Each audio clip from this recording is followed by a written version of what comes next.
Hello, everyone, fellow writers and creatives of all stripes. Today I'm going to talk about burnout and three rules, I think three good tips on how to either avoid burnout entirely or at least cope with burnout to a manageable level.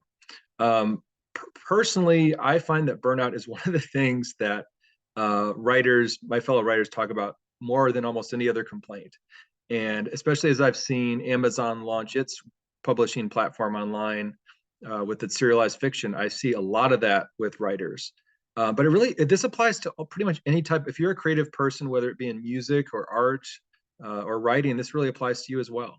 And the first of the three tips, the first thing that I think really applies is to avoid burnout. You really have to avoid peer pressure. And one reason I say this is because almost another way you could define peer pressure is the assumption that what worked for somebody else must be what will work for you. And I see that a lot with writers where they see another writer reach success by a certain route. Maybe they find a certain niche and that certain niche audience, or maybe they promote their books to a certain niche audience in a certain way, and it clicks. And then that writer assumes, well, that's what I need to do. And there's kind of this interesting bandwagon effect. And you see it, of course, even more with social media being as prominent as it is. And I see it a lot with, you know, people join different writers groups online, and that's great. But sometimes there's kind of this lack of awareness that it's not going to be a one size fits all thing. And success, especially if you're in any sort of creative industry, success is not going to have a single one size fits all look.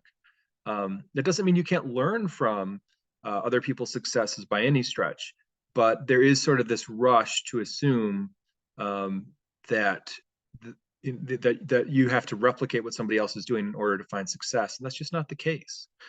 So I think so my number one rule to avoid burnout is avoid peer pressure.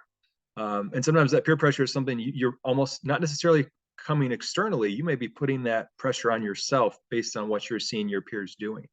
So that's number one. Number two, I would say, is how are you investing? What's your return on investment for your time? So sometimes I see people where they call themselves writers, but they spend 95% of their time promoting and only 5% of their time creating new content. I've known writers who are absolutely wonderful at marketing, and yet their product depth is so poor because they don't spend enough time with it that they don't find themselves being successful. So just be aware of what is that balance? What kind of balance are you having? And if you're feeling exhausted from constant promotion, well, maybe you need to pay attention to that. Maybe you need to look at that and ask yourself, am I am I am I distributing my time in a way that makes sense? Um, so that I think is my second rule for avoiding burnout.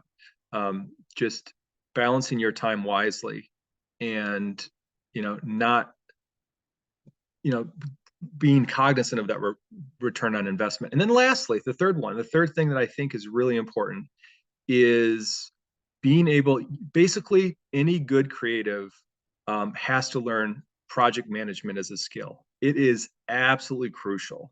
I know pretty much zero authors or creatives that have any level of success that aren't having multiple projects going at once.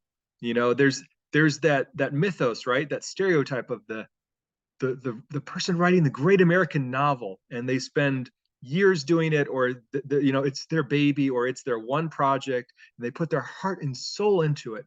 And that's really not a very accurate portrait. And in fact, not only is it not a very accurate portrait, I would argue, for the average creative, but it's not a healthy portrait either.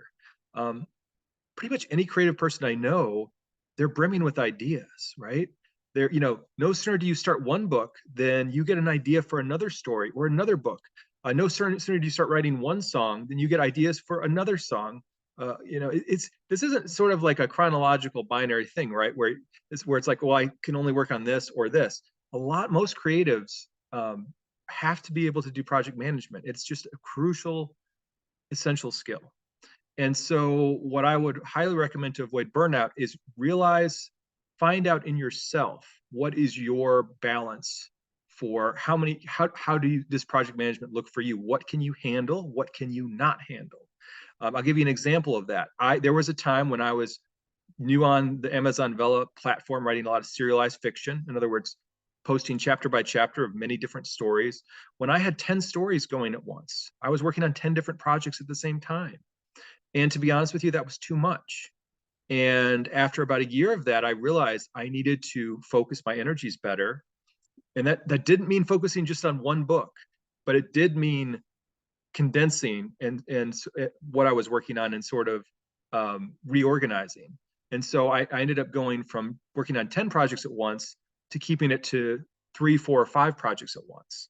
And I found that that 3 to 5 range was a much healthier balance and allowed me to really avoid burnout. And not only that, but at the same time, feel like I was really progressing. And so, like to this day, right now, The Journey, which is my historical fiction, which is now, gosh, I just posted the 115th episode, is one of my main projects. But I have several other projects that are also that I'm actively updating and working on, and that are not sitting still. And so, I highly recommend, for me, the third rule to avoid burnout is know your project management skills, develop those project management skills, and just hone those. And you will become a better writer or a creative in whatever field you're working in. So those are my three tips to avoid burnout. Don't succumb to peer pressure. Um, you know, learn how to balance yourself in terms of the return on investment of your time. And then the third thing is know your project management skills and develop them accordingly. All right. Thanks for coming to my talk.